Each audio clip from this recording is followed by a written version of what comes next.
So this needs a preamble. We the people. We need to get funny energy out of our system because this is based on the actual Lake Titicaca. Okay. All right. Is that am I supposed to find that funny in some capacity? I have a scholar's mind, Tristan. Okay. This is based on the actual Lake Titicaca. So that is a word I'll be saying a few times during this. It's a word. Look, we're all here to learn about history, and we're here to learn about real world events, and sometimes real world places and things are named in ways that in another language sounds kind of silly, right? Yes. I can't think of a second example, but I'm sure there is one. There is Dildo, Newfoundland. There we go. There you go. We found one. So what are we going to talk about in this place, in Lake Titicaca? Well, first of all, everybody, it's probably not aliens. Oh my gosh, I didn't realize people were listening. Oh, hi. Hi, everyone. Hi, listeners. Here, have some tea. Have some tea. Yes, this is a podcast where we talk about ancient aliens, ancient astronaut theories, and we look into them while learning a lot about real world history. I say we look into them just because mostly we debunk them, but, we put probably in the title of our podcast. So maybe sometimes we won't debunk them. I don't know. But that seems to be the theme that we're going with right now. My name is Scott Nicewander. I am a dunce. And I know nothing, and I'm here just like you listeners to learn about what Tristan has prepared for us today. I'm Tristan Johnson. I took the comment about one afternoon of research personally to heart from last week. So this week I decided to just go absolutely nuts. You can probably notice that the notes is almost twice as long as our typical things. So. They sure are. We have a lot to get through. Yeah, because I this time I'm like, you know what? No, I'm gonna read a whole damn book for this one. Oh my goodness. Okay, well we have to dive in because I'm so excited. What are we talking about? I mean, I feel like I know what we're talking about because it's a term, it's a place that's come up a lot in the show Ancient Aliens. But introduce it. Yeah. You spend any time in ancient astronaut circles or the people who really believe in Atlantis or really any sort of fringe pseudo-archaeology type stuff, you're going to come across a site by the name of Pumapunku, which is in Bolivia. And it is a very interesting looking site and does have some pretty unique features and some genuine mysteries, which leads to all sorts of interesting stuff and a lot of people to fill in the ambiguity with their own theories. But then as you dig, you find interesting stories about, and I'm very sorry I had to do this to you again, Scott. You find out interesting stories about nationalism, colonialism, and then eventually we get to Elon Musk again. Man, and, what are the odds? And a coup. What are the odds that we keep coming back to nationalism and colonialism, and specifically Elon Musk? That's such a strange one that we keep bringing up. Yeah, I tried not to this time, okay? But then all of a sudden, I was like, damn it. Now we got to talk. Yeah, I guess we're doing this. We got to talk about it. Yeah, tell me about it. So Pumapunku is a very interesting site in the fact that it is made with very precisely cut stones at 90-degree angles. Some of them are very large, but have been precisely cut so that they fit together almost uncannily. Yeah, so very impressive stonework, not just something you can do with bashing rocks against it until you can make a block or something. Yeah, I've seen these because like I said, these come up in the show Ancient Aliens a lot, and they are quite precise. I was gonna make a joke that they're ancient Lego pieces, but they're much more precise than I feel like a Lego piece are. They're incredibly intricate. They're very cool. Yeah, and so people who are into Ancient Aliens, people who are into Atlantis, point to this high degree of technological sophistication and ask questions like, how move stone? How cut stone so good? These are the existential questions that we have found ourselves asking time and time again. How move stone? How cut stone good? And this is a society that, as far as we know, had no writing system and did not know about the wheel. So how cut stone? No wheel. Yeah. How do that? That does not make sense to me. You're about to just buy into my caveman talk and just be like, that no makes sense. No makes sense. I was this close, and I was like, our listeners they deserve better than just devolving into having no filler words and just like, we podcast now.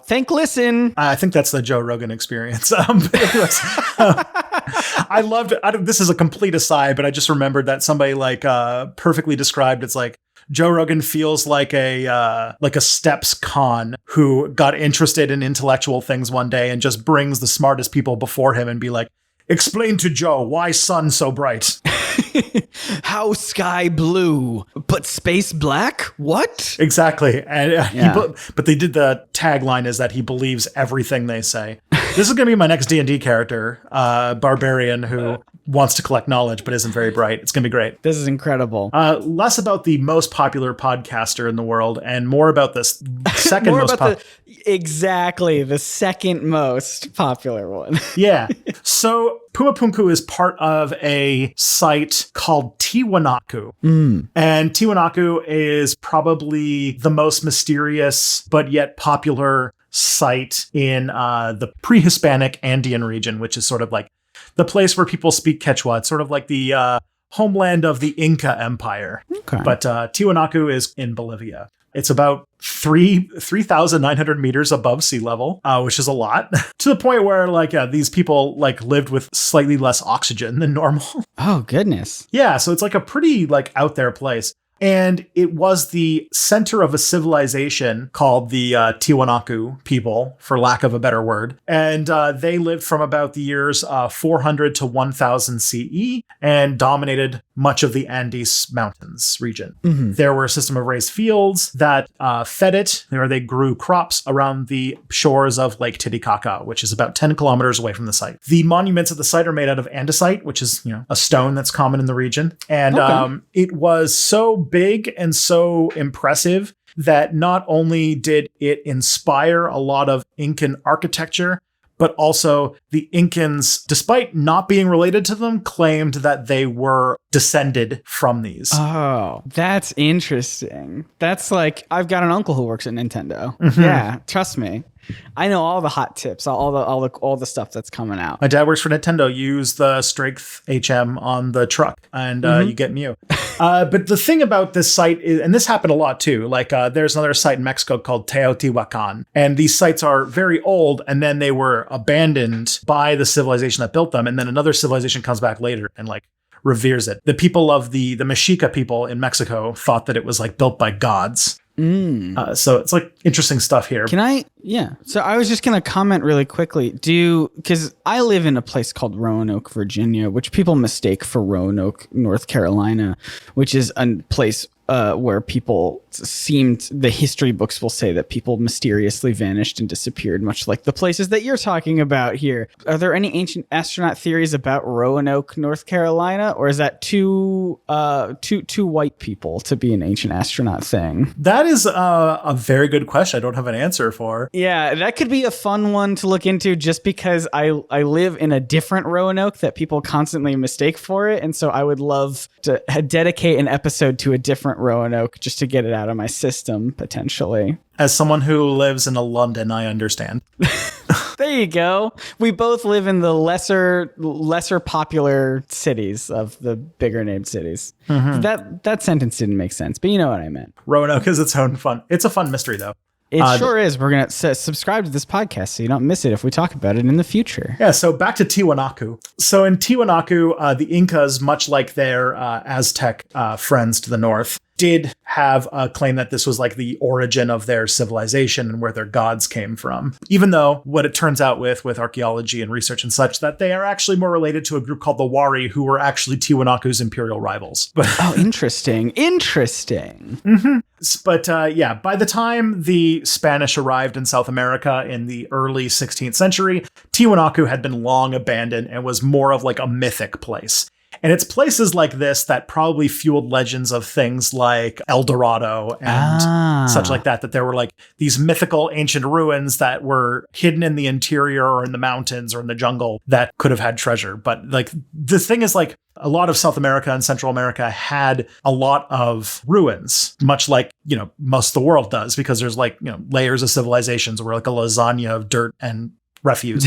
That's a really great imagery. Yeah, you're exactly right. And so this was one of those sites that really captured people's imaginations. But the problem was, this will set up a lot of a big political racial tension within Bolivia, specifically because Bolivia became a big center for Spanish imperialism. Because I don't know if you know this about Bolivia, but it is made of silver. I did not know this about Bolivia. So Bolivia has gigantic silver deposits. And very early on in the Spanish conquest, when they got a hold of Bolivia, they exploited the crap out of the indigenous people there to mine tons of silver. So much so, you might have learned this in world history class at some point, but the Spanish mined so much silver that they actually inflated the silver supply and caused economic collapses as far as like China at the same time. If I did learn that in history, it was definitely one of those years where I wasn't paying attention, which is to say it was every year in high school and middle school. So I'm learning. When I said at the start that I was a dunce, that I meant it. I know nothing. I know a very specific amount of history, mostly about the 20th century, and I know nothing else. So 20th century paper printing in regards to comic books. That's what I know, and I know nothing else. Well, then it's a good thing you got me. Thank you, Tristan. But Bolivia quickly established a powerful colonial elite made up of white Spaniards and a large indentured indigenous population that did some manual labor. And when you do stuff like that, you have to quickly try and justify why you are the one giving the commands and why the people who are dying because mercury is involved with mining silver. So a lot of people died. Why they had to do that? Why are they slaves while you are not? And that leads to you trying to talk about why you're so great and why they're so bad. And when you have something like Tiwanaku, this like amazing ruin, it sort of throws a wrench into that. And that's going to probably be a lot of the subtle motivations behind a lot of the random theories that come up about this place. Because the city itself, colonial elites tried to downplay it. They tried to express disinterest. And so for a long time, Tiwanaku kind of just went under the radar. It was a site that people didn't really want to pay much attention to because nobody really wanted to glorify the ancient, Tiwanaku people who lived in Bolivia. Until one day, an Austrian naval engineer, warrior, adventurer, and entrepreneur. What a resume. Wow. By the name of Arthur Poznansky, who went by the name of Arturo, found Tiwanaku and was absolutely blown away by it. And so let's put the story in mind. We got Bolivia with this political struggle between a colonial white elite and its indigenous people. Of course. And then an Austrian man shows up and is one of the first people to express a whole lot of interest in this site in the early 1900s. So he popularized the site greatly, called it the cradle of the American man and the heart of civilization. And starting in 1904, started to do a huge survey of the site that hadn't been done yet. And he wrote lots of different books on Tiwanaku. And in the introduction of one of them, he introduced himself as, the president of the Archaeological Society of Bolivia, commander of the Royal Order of Wasa, and that he was an officer and member in organizations like the New York Academy of Sciences and the International Congress of Americanists. Just adding onto that resume. Yeah. All of which did not seem to be all that true. Okay. So we're getting an idea of this guy. You can just make stuff up to sound important. I gotta remember that for the next episode. I gotta not introduce myself as a dunce. I gotta say yes, scholar and professor at prestigious college university, Scott Nicewander. Yeah, that's PhD. That's this guy. This was a time where if you were rich and white, you could basically say whatever the hell you wanted and people would just kind of believe you. Oh, dang. Because there was no internet to check up on anyway. So he did a lot of extremely important work to survey the archaeological understanding of Tiwanaku, including recording down all of the structures, mapping it out, checking out all the monoliths and carved walls. But because of what was written in the book as extreme ideas and crankish way in which he promoted them, crankish, and some of his, quote, more dubious connections, a lot of this writing did not get kept into the archaeological record. But I heard he was the president of the Archaeological Society of Bolivia. Yeah, so he said. He also started to, later in his career, get a little bit more controversial because he started having some interesting things to say about the geological status of Tiwanaku, as well as claims about race. Oh, no. Yeah. Oh, no. I don't like where this is going. Yeah. So he claimed that, you know what, I'm not even going to use some of the words he used to describe indigenous people. I'm reading them on the script and I'm like, that's no good. Yeah, so he wrote, he blamed largely like the lack of progress being made and like damage to the site on indigenous people and the Catholic Church, and had words to say about what he thought about indigenous people. So there's that. Yeah, they weren't good words. That's if you haven't caught on with that. They weren't thoughtful words that he chose to use. We'll just put a pin in that for a little bit, and we'll come back to him later and talk a little bit about Pumapunku, which is sort of a site in Tiwanaku. Okay. All right. Yeah. Let's talk about Pumapunku. So Tiwanaku is a really big deal for indigenous culture, and it's a big symbol in Bolivia. But what's more globally famous is Pumapunku, which is a monument at the site. The name comes from the Aymara and Quechua word Puma, or cougar, and Punku means door or gate. So I point out that this is literally translates to cat door. It's the cat door. And it is very impressive, although given the first person who wrote about them, turns out to have, there was a few exaggerations in its description. So it does contain some very large stones. Some descriptions say as heavy as 440 tons, which would be quite impressive. That is huge. But a more accurate and scientific one would say that the largest is about 131 tons. Still impressive. Yes. But more doable, I guess, would be the answer there. I'm stuck on cat door. I'm sorry. My brain gets stuck on certain things that you say.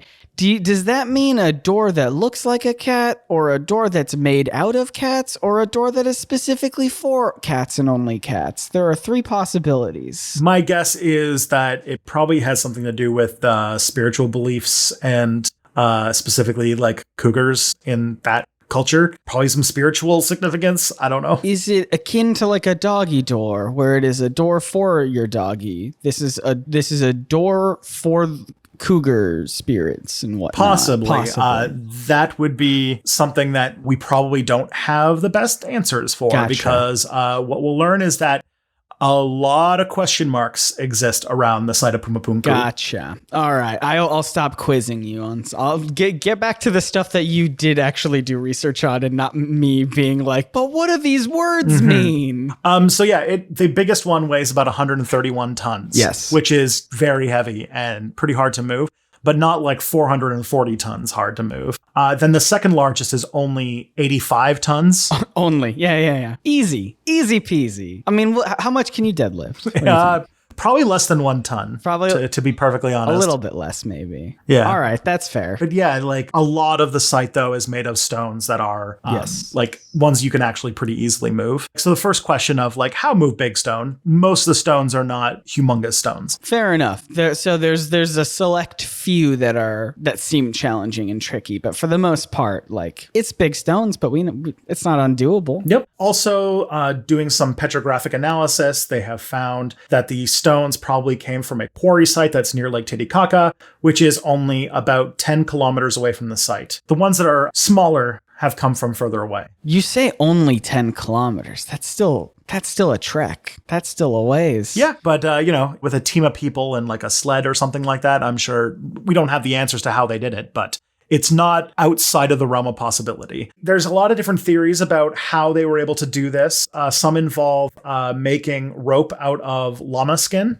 Interesting. And you'll probably get some flashbacks to our last episode, but also the uses of planes and ramps and those simple machines. People had them. People knew them. They knew how to use them. They're good stuff. They're so good, we're still using them. But again, to this day, I would just put out there that we actually don't know how these were done. Guesses. Educated guesses. stones. Yeah, we don't have a case like in Egypt where we have like sites of unfinished stones or like unfinished things that could give us an idea. Or like what happened in Easter Island, where we found an unfinished statue with a lot of, stuff to show us how they made it. Right. But so here's my question then, Tristan. You're talking about moving the stones, but the thing that this show keeps hammering in on is how intricately these stones are created and crafted and carved and engineered in a way. How did that happen? Now that I also can't definitively answer. Oh, dang it. You had me there for a second. I thought you were going to enlighten me. Well, you still can. Yeah.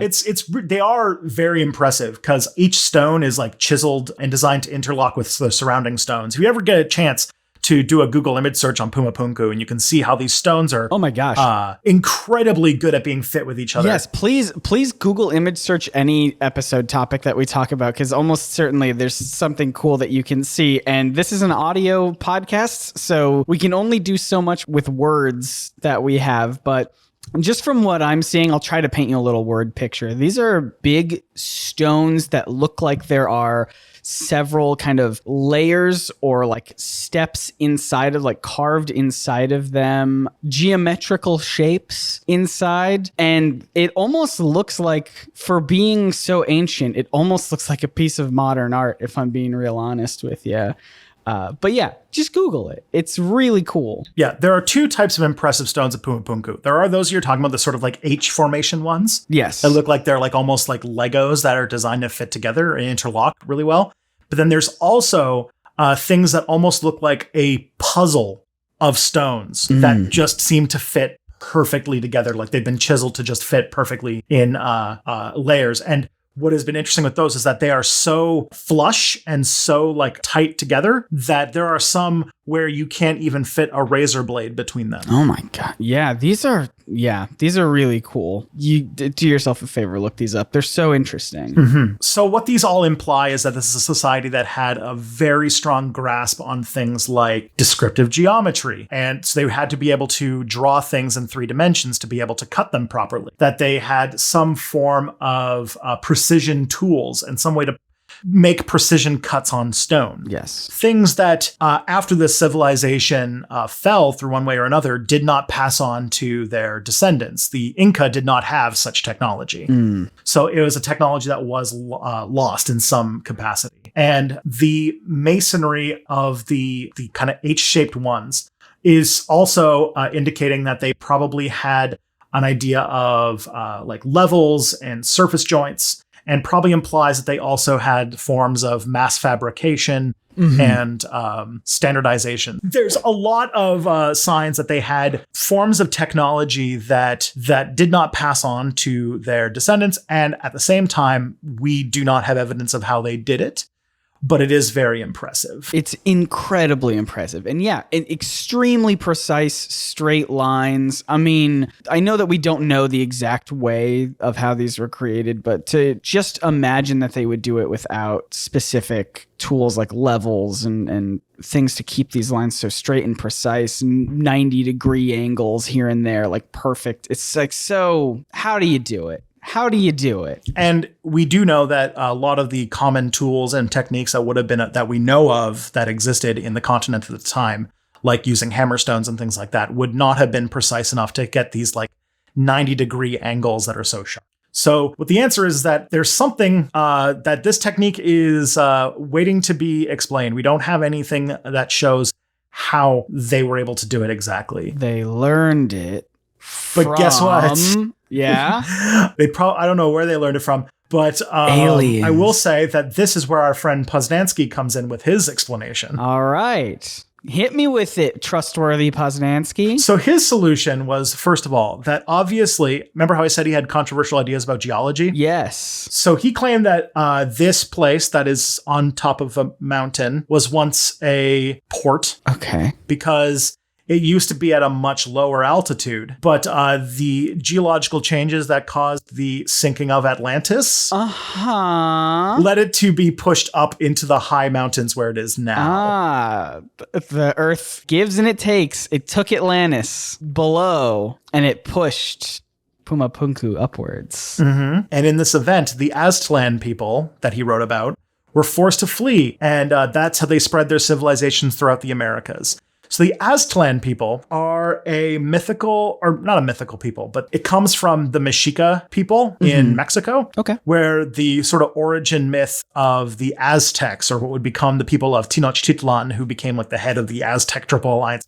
I'm getting too much into this, but the Aztlan people were the people that the predecessors of the Tenochtitlanos, the Mexicas, that they traveled to the Valley of Mexico, and there's a whole prophecy about how they were going to build their city of Tenochtitlan. They were searching to find the place where they would build their great city, and they were said there's a prophecy about like you're going to build your city on the spot of a prickly pear with a eagle landing on it, and that's going to be the site where we build your great city. And they saw it in the middle of a lake, and they built Tenochtitlan, and that's why that symbol is on the Mexican flag today. Oh yeah, that makes sense. You can tell I've spent a lot more time studying Mexico than I have South America, so I'm just like... Tristan, you're providing my favorite thing in the whole wide world, which is context. And I love context, and you're doing the exact same thing that I do, which is you're going back, and there's so many interesting facts and details that you got to fit in because everything's so interesting. I love history. I love learning about it. So thank you for this. You're like,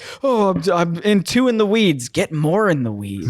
Get weedy with it. Alrighty. But that's not the word that Poznanski used. Aztlan was a term for basically the refugees of this ancient Atlantean organization that settled the Americas. And that is his answer. So this was not taken super serious by people at the time, and he was sidelined because of that. But there was one group of people who were really big fans of his work. No. One of his...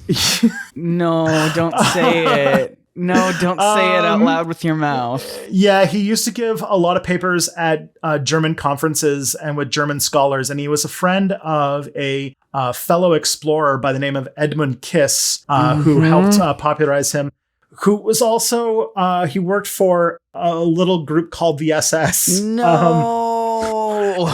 Yeah, this whole thing about Atlantis and this like precursor civilization was very interesting to the Nazis because they were trying to build this mythology of a Nordic master race that arose after the fall of Atlantis. And that this was a way to say that obviously Tiwanaku was made by white people before the fall of Atlantis. This is everything you're saying is logical. And I'm following it, except I'm not. I don't get it. Yeah, maybe we could talk about this in a different episode of this show, because there is some really interesting history in the sense that when the Nazis were trying to come to power and when they were trying to, justify their existence, one of the things they did to do so was try to build this elaborate mythology of Germany, a country that did not exist before the 1870s. Right. So they had to figure it out, and going to these pseudo-archaeologists was a common way to do so. Yeah, just trying to connect everything back to... I mean, the connections to Atlantis, I guess I just never realized that people genuinely thought Atlantis was a real thing. Did they, or were they just trying to build a story? They're there's UFO people, there's Bigfoot people, there's Atlantis people. They still exist today. They still have their own little... This is why we're starting with Ancient Aliens, but I would love if this show, takes off and we do 1 billion episodes that I can talk about all other real interesting forms of pseudo-archaeology. So yes, I would love to. Yeah, I love Aquaman as much as the next person, so I would love to talk about Atlantis.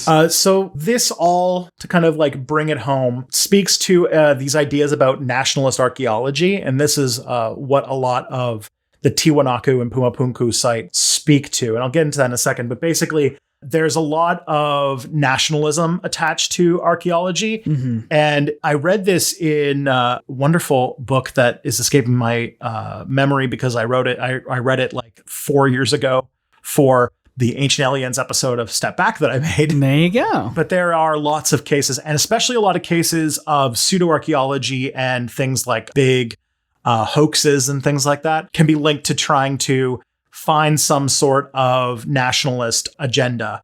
Like there was a famous case of a Japanese archaeological hoax that was dug up because, archaeological record shows that there's a lot of Chinese influence on Japanese culture at a certain period in history. And this site was supposed to make the claim that no, actually it was the Japanese who developed the culture and they're the ones who exported it to the Chinese. And so it's like, you can see the kind of things they're trying to go for here. Yeah. And so, nationalist myth making is sort of part of the hazards of dealing with archaeology. That's frustrating. Yeah. And this plays a pretty big role in our little story here in Tiwanaku. Well, tell me about it. Let's take it to Bolivia. Yeah.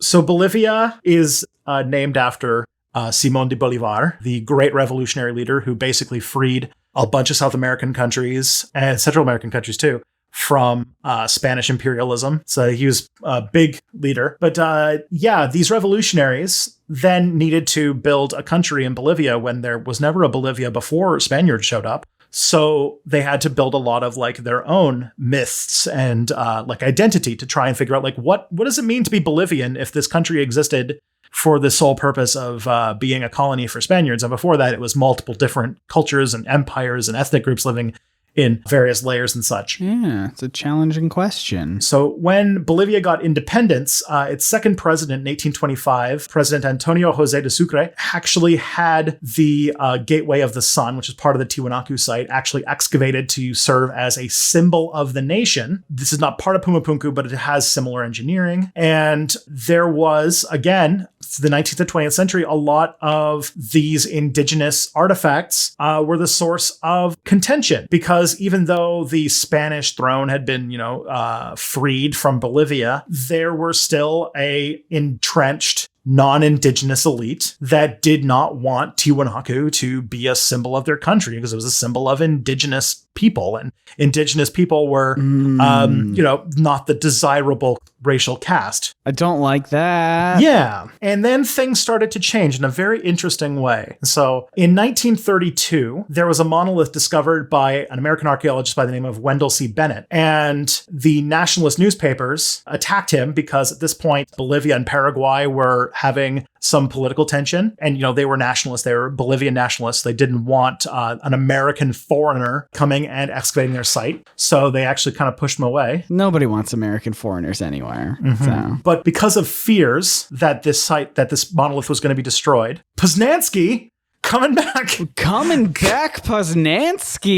Poznański actually paid a good amount of money to have this monolith moved from its context, which archaeology, bad thing, don't do that. No. And they actually moved it 70 kilometers to the capital of La Paz. And this is interesting. So like these two foreigners discover and haul this huge indigenous, like this huge piece of ancient indigenous craftswork, amazing piece of things. Mm-hmm. And they just plop it into La Paz, the capital of Bolivia. Right about here looks pretty good. What do you think? Yeah. So the white Bolivian elites hated the monolith because they thought it was a reminder of their primitive past, while the indigenous and mestizo Aymara residents of La Paz actually believed that it was cursed.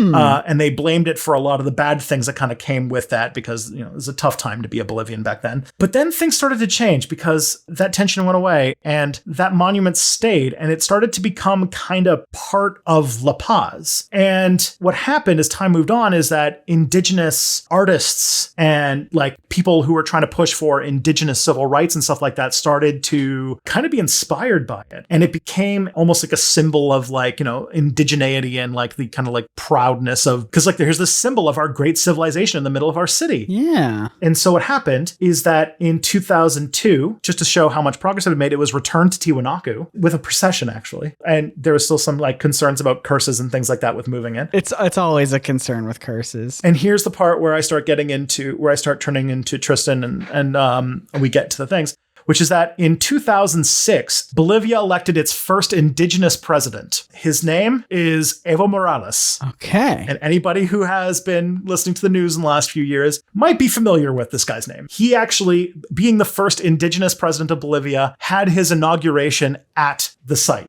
at Tiwanaku. So big event, big symbol for progress for Bolivia that these indigenous people have finally like gotten a president in charge. Mm-hmm. So remember how I said that Bolivia was made of silver? Yes, you did say that. I recall that. Bolivia also happens to be one of the largest deposits of lithium. And lithium is a metal that is required for the making of rechargeable batteries. It sure is. Lithium-ion batteries. And a certain South African billionaire who owns a large electric car company had an interest in getting a cheap supply of lithium. Sure did. From, say, Bolivia. Mm-hmm. Who could that be? Who could you possibly be talking about? So a couple of years ago, Evo Morales got reelected in a pretty large majority because he's an extremely popular president. So after this election happened in 2019, the Organization of American States alleged irregularities in the electoral process. Now, the Organization of American States has a bit of a reputation of being an extent of U.S. foreign policy, let's say. So all of a sudden, there were protests, claims of political corruption that Evo Morales rigged the election. And yeah, so what happened is that nothing good. Evo Morales had to flee the country to Mexico, and a woman by the name of Janine Áñez, a right-wing politician, took the presidency. She didn't do it by getting votes or anything like that. Feels like that's a step you gotta take, but okay. And when she took the presidency, she showed up with a big Bible saying that the Bible has returned to the government because, the indigenous people practice their own religion and such. That's gross. Oh, that's so gross. Come on. Bolivia has two flags, the one that you're probably more familiar with, and then it has an indigenous flag as well. Police officers were tearing those off, and there was brutal violence against indigenous protesters who supported Evo Morales. Yeah, it was, I can't say it was a coup that was pushed by the United States, but it was definitely not a coup that was pushed by the United States. And that's when Mr. Elon Musk said on Twitter that we should be able to coup any country we want, basically. Great. Love that. Love that for him. Love that journey that he's on. What a good, benevolent leader. What a smart man that Elon Musk is. What a treasure. Yeah. Now, there is another side to this, or there's another a cycle to this story, which is that there was eventually an election. It got delayed because of COVID. But in 2020, there was an election. And Janine Áñez lost to Evo Morales's twin brother, who looks exactly the same, but with a definitely real facial hair mustache. Close. So this election in 2020 was won by Luis Arce, who was Evo Morales' Minister of the Economy and Public Finance. Okay. So he's from Evo Morales' party. And it was like a big multi-party election, and he won like pretty decisively. Okay. Is this good? Do we like this guy? Yeah. 3 people were running in the race by the end, and he won 55% of the vote. That's pretty impressive. Yeah, pretty dang good. See? The votes matter. It's important. And like in many of the elections, they dominated in indigenous areas. So this was seen as a really big deal. And eventually, Evo Morales was able to return home to huge fanfare. He did a bunch of events, and it's a sign that eventually things can work out sometimes. Yeah. And OAS then, much after this election, quietly in a New York Times piece said that it turns out that actually it wasn't a fraudulent election after all. They were wrong. Oops. Sorry about that one. Oops. What a big oops. We did a whoopsie, everyone. Whoops. Oh, that's irresponsible. So that's fun. But this just shows like how a site like Pumapunku and Tiwanaku can be very rhetorically important. And in like what's going on in Bolivia, like thinking about the rights and the the respect for indigenous culture and the great things that indigenous people, like there's a lot of good stuff going on in this situation. So to then be like, well, obviously it was aliens. Yeah, I was going to say, we're dancing around this big question. We're learning about all of this very interesting history, very important history, and even modern day stuff, how this ancient site really ties into modern day things that are happening. But we're an aliens podcast, so I inevitably have to ask you the question that's on everyone's mind. Is it aliens, though? So, probably not. And like, it seems that in a country where the cultural sophistication and like, the status of indigenous people has been a point of contention, for then somebody to be like, oh, indigenous people didn't build Pumapunku. It was white Atlanteans or aliens. Yeah. You can see the sort of political context in which something might get more attention than it deserves. Mm-hmm. It's incredibly gross. It's like weaponized mythology almost, trying to overwrite the indigenous people's history. Mm-hmm. Now, there's a lot of mysteries at this site. I'm not going to lie. We don't really know how those stones were moved. We don't know how they were carved. Those are very interesting questions, and there are people with PhDs in archaeology who spend their entire lives trying to get the answers. So yeah, there's impressive things here that we don't have explanations for. That's cool. Questions are awesome. Questions are awesome. But does that mean, is this the case for an alien of the gaps, or is it just that we don't have a lot of information about this site that is over 1,000 years old? Well, I'm going to say aliens, probably. No, I think it's a very, very old site, and I think the fact that we don't know a lot of these the answers to these questions doesn't mean we give up and say it's aliens. It means we keep digging. We keep looking for this information. And since I know that your line is all context, no content. Yeah, something like that. You can also look at other examples of stonemasonry by equally technologically developed civilizations that are equally impressive, that don't seem to be claimed to be aliens. Like, for example, the Greek Parthenon, which is 1,000 years older than Pumapunku, and yet nobody seems to claim how they were able to build that. The Persians have Persepolis and the Palace of Darius, which is also very detailed and actually has a lot of construction very similar to Pumapunku. Nobody wonders how the Persians made that. No one wonders. Interesting. And in India, there's the Udayagiri caves, which are these like megalithic doors. Again, older than Pumapunku, but nobody questions who built them. So yeah, the end of the thing is the Tiwanaku people made amazing work, but by no means is it inexplicably superior to what can be found throughout the ancient world. So it's really unnecessary to invoke aliens to explain the structures.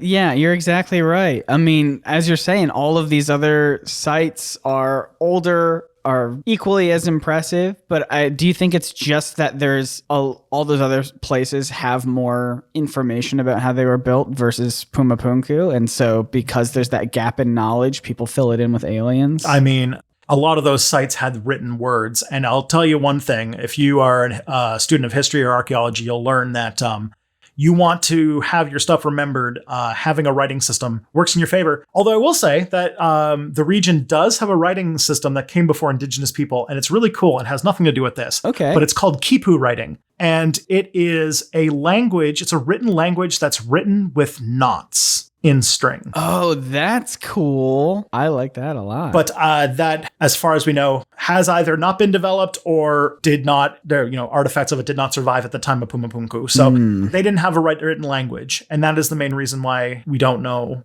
what happened. Well, I think what we can hopefully, and again, not definitively, because we still need to figure out, there's still more mysteries to uncover, but I think for the time being, we can probably say it was probably not aliens. Yeah, probably not this one. Well, there's always next week. Folks, thank you so much for listening to this episode of It's Probably Not Aliens. As always, please follow us on Twitter at It's Probs Not Aliens. And you can also follow me. I do lots of YouTube stuff over at youtube.com/Nerdsync Productions. Or you can just search for Nerdsync, Nerdsync. If you like comic books and history and other nerdy things, come check it out. Tristan, what do you do for a living? I make videos about history and about the world in general. It's turning into the feel bad head hit of the summer. Things are going real well, so I'll probably have over 100,000 subscribers by the time you listen to this. That's incredibly exciting. And if you love this podcast, please leave us your reviews. I'm going to make the call here. I'm going to stop calling for 4-star reviews. I'm just going to say leave us your reviews. They could be 4-star. They could be 5-star.